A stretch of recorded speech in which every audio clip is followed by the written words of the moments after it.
मेहनत करिए, और अगर वक्त अच्छा है तो किसी न किसी की मदद करने का प्रयास करो। किसी भूखे को भोजन, प्यासे को पानी, किसी बीमार की औषधि आदि का कार्य करने का प्रयास करिए। किसी भूखे को भोजन, प्यासे को पानी पिलवाइए, किसी की औषधि दिलाने का कार्य करिए, किसी के काम आने का प्रयास करिए। प्रयास करो कि किसी के आप काम आ जाए।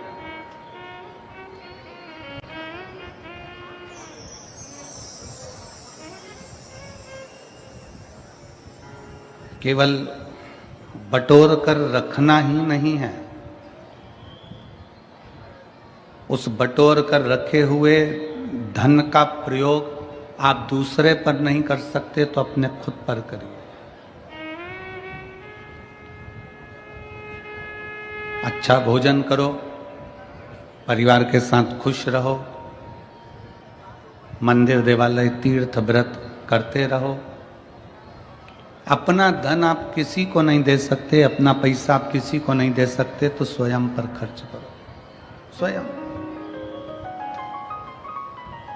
चौकीदार बनकर जिंदगी मत जीना कि जोड़ जोड़ कर बेटों के लिए रख दिया, बहुएं आ गईं, वो अपनी मस्ती में खूब अच्छी जिंदगी जी रही, और तुम अपने मकान का ताला लगा रही, चाबी लगा रही, पेटी में ताला लगा रही, चाबी लगा रही, रसोई घर में बार बार झांक के आ रही, दुकान का पूछ रही, घर का पूछ रही, कैसा हुआ, व्यापार कैसा हुआ, घाटा तो नहीं लगा। दुख मन में बहुत हो रहा। बहुओं को ताला चाबी से रत्ती भर फर्क नहीं है। बहुओं को तुम्हारे ताला चाबी से कोई मतलब नहीं है। वो जानती है कि घर में एक चौकीदार बैठा है, घर के बूढ़े माँ बाप वो देखते रहेंगे, अपन घूमते रहेंगे।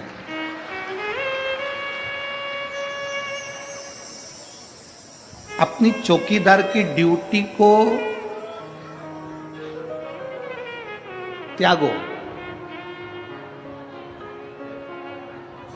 अब हमें चौकीदार नहीं बनना घर का, अब हमें घर का मालिक बनना। मालिक और चौकीदार में अंतर है। चौकीदार बस ध्यान रखता रहता है, ध्यान रखता रहेगा, पूरा समय उसने इसी में निकाल दिया, ध्यान रख रख कर। मैंने तो अपने बच्चों के लिए जोड़ा, मैंने तो अपनी बहू के लिए जोड़ा, मैंने तो अपने पोते के लिए जोड़ा, मैंने तो अपने नाती के लिए जोड़ा, मैंने तो अपनी बेटी के लिए जोड़ा, मैंने तो अपने बेटे के लिए जोड़ा, जमाई के लिए जोड़ा, इसके लिए जोड़ा, उसके लिए जोड़ा। पूरा समय हमने इससे ही निकाल दिया। अपनी जिंदगी क्या जिए? आपने अपना जीवन क्या जिया? कल एक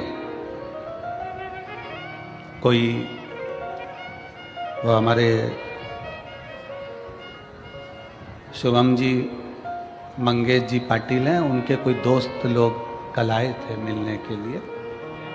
तो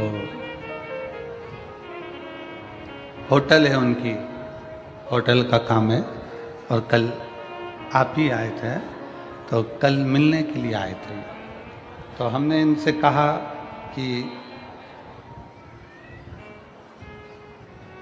आपका क्या काम काज है? उन्होंने कहा गुरुजी वैसे तो होटल का काम काज है, पर 7 दिन होटल का काम सब संभालने वाले संभालेंगे।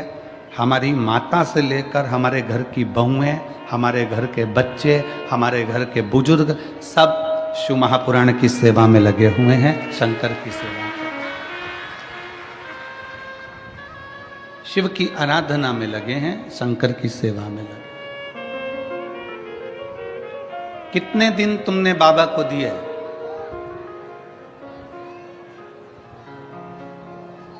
कितने दिन दिए बाबा को शिव महापुराण के? जम के बोलो, 7 दिन।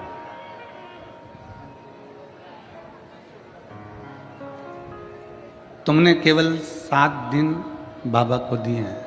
तुमने केवल 7 दिन बाबा को समर्पित किए हैं। तुमने केवल 7 दिन भगवान शंकर को दिए, केवल 7 दिन।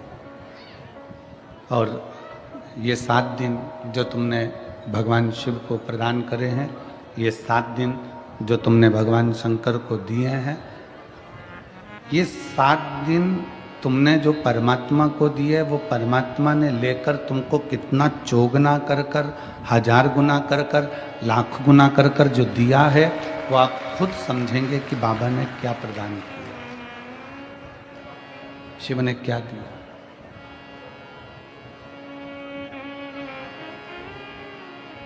हम तो थोड़ा देते हैं। भगवान को तुमसे बहुत ज़्यादा की उम्मीद नहीं है और भगवान शंकर तुमसे बहुत ज़्यादा मांगते भी नहीं हैं। शिव जी आपसे ज़्यादा मांगते भी नहीं।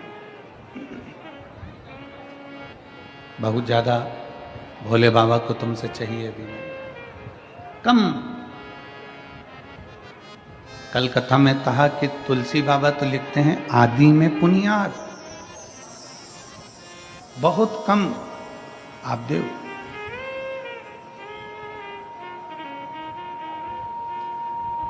और जो आपने बहुत कम दिया है, बहुत कम प्रदान किया है, उसमें भी बाबा खुश है।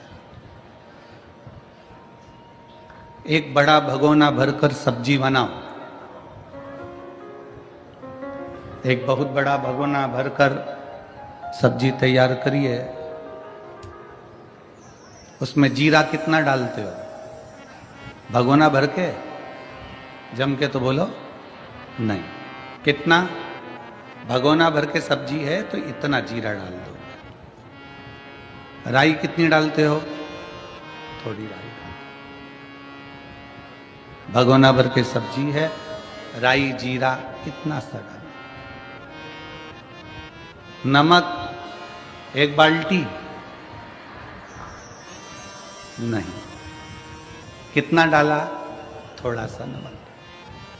अब ईमानदारी से बोलो, कोई तुमसे पूछे इतने से जीरे से क्या होगा, इतनी सी राई से क्या होगा, और इतने से नमक से क्या होगा? शिव महापुराण की कथा कहती है इतना सा जीरा, इतना सा राई, इतना सा नमक पूरी सब्जी में स्वाद ला देता है। उसी तरह 7 दिन की शिव पुराण पूरी जिंदगी में स्वाद ला देता है।